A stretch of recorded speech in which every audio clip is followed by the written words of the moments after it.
Dan pemirsa, kita akan bahas lebih dalam malam ini. Pemirsa sudah bergabung bersama kita lewat sambungan telepon. Ini ada anggota Komisi 3 DPR RI asal Aceh, Muhammad Nasir Jamil. Kami juga sudah mengundang perwakilan dari BNPB, namun belum ada yang bersedia untuk bergabung saat ini. Selamat malam, Bang Nasir. Ya, selamat malam, Anita.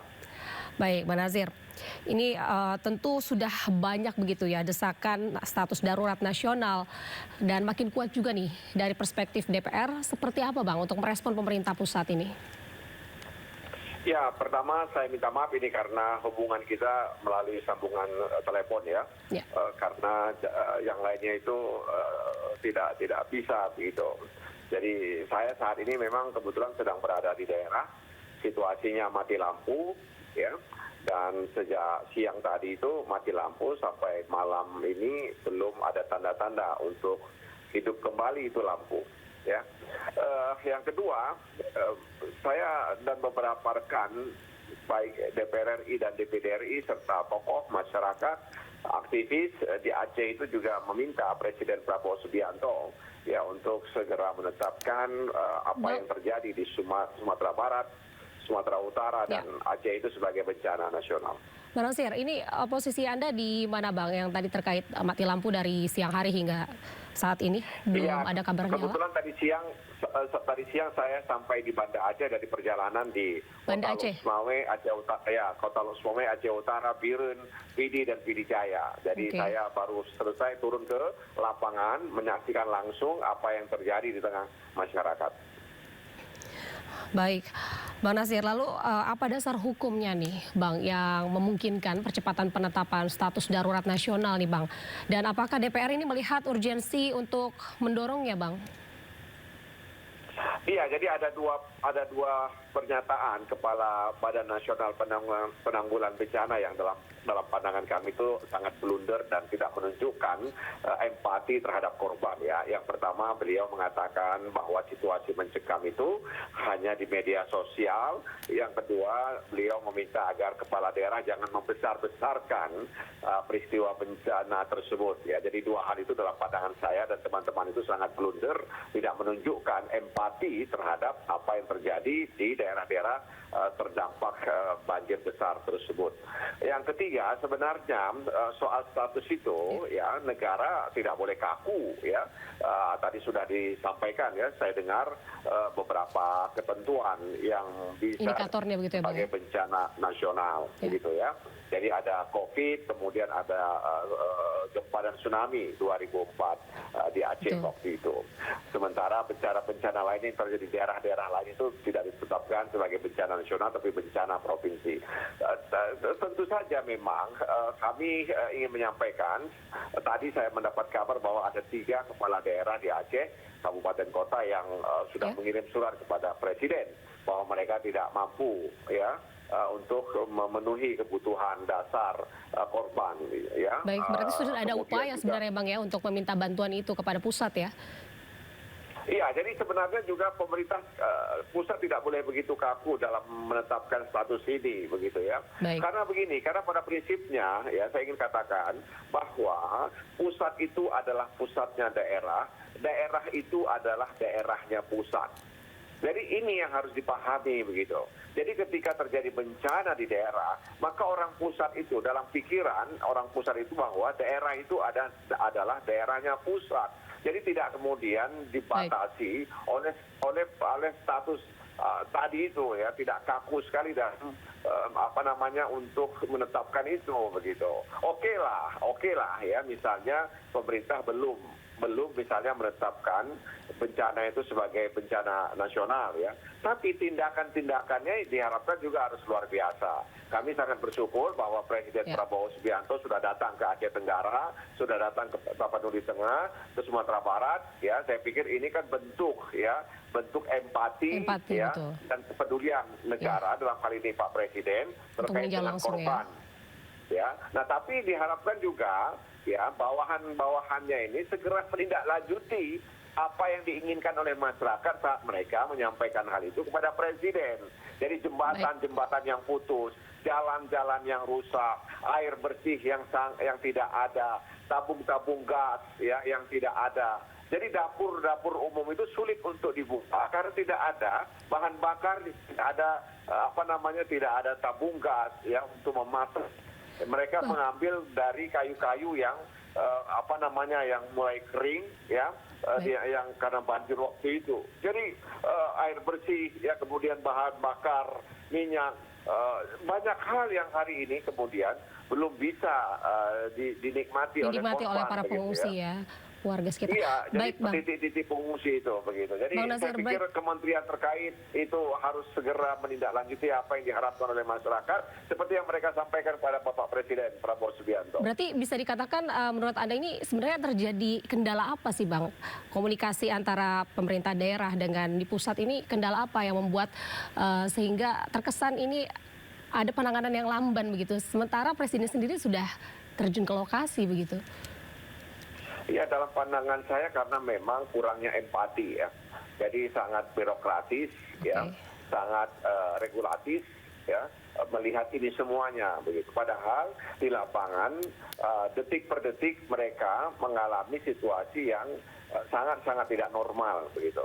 Jadi itu yang sebenarnya harus diatasi. Jadi kehadiran negara untuk melindungi warga yang terdampak bencana tersebut itu harus dilihat ya, sebagai sebuah hal yang harus segera dilakukan gitu. Baik, jadi kalaupun kemudian ya status bencana nasional maksud saya belum diumumkan, tapi tindakan-tindakan yang harus dilakukan oleh negara, pemerintah itu harus luar biasa begitu, sehingga masyarakat merasakan bahwa negara itu hadir saat mereka menderita, saat mereka mengalami bencana. Itu sebenarnya yang diharapkan oleh masyarakat yang ada di daerah-daerah yang mengalami bencana tersebut.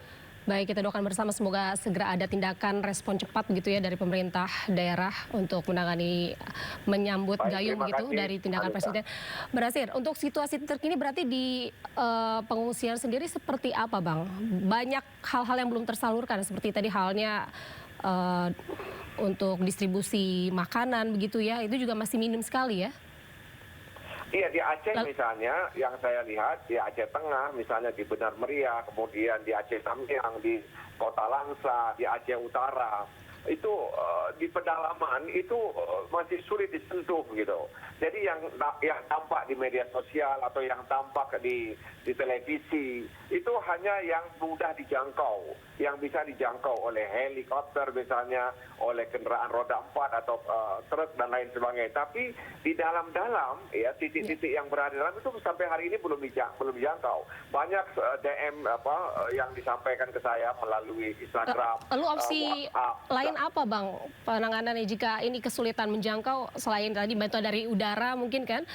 Apakah akan ada wacana bantuan tambahan kah untuk pendistribusian logistik sendiri ke wilayah-wilayah yang susah dijangkau tersebut? Iya, jadi saya lihat hari ini memang peran negara itu masih minimalis gitu. Jadi justru yang terjadi adalah inisiatif warga untuk membantu kesulitan masyarakat dalam hal transportasi misalnya. Ya, jadi ada transportasi perahu kayu, ada perahu karet yang disiapkan oleh kepolisian misalnya di daerah-daerah di mana jembatan kategori jembatan nasional itu putus begitu. Jadi memang ada makanan yang diturunkan dari helikopter misalnya, tapi itu kemudian distribusinya yang hari ini masih bermasalah begitu. Jadi kalau kita ingin agar ini ditetapkan sebagai bencana nasional, jangan dilihat semata-mata cakupan korbannya, kemudian hal-hal lain tadi itu, tapi bagaimana kemudian penanganan itu bisa cepat.